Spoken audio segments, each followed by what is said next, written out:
Hey everyone, welcome back to the channel. Today, let's talk about HTML. So, what is HTML? HTML stands for Hypertext Markup Language.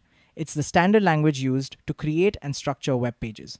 Simply put, HTML is the backbone of every website you see on the internet. Now, why should we learn HTML? Well, if you want to become a web developer, HTML is the first step. It allows you to add text, images, videos, links, and many other elements to a web page. Without HTML, a website cannot even exist. What can we do with HTML?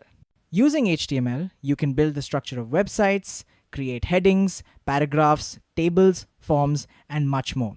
When combined with CSS for styling and JavaScript for interactivity, you can build fully functional, modern, and responsive websites.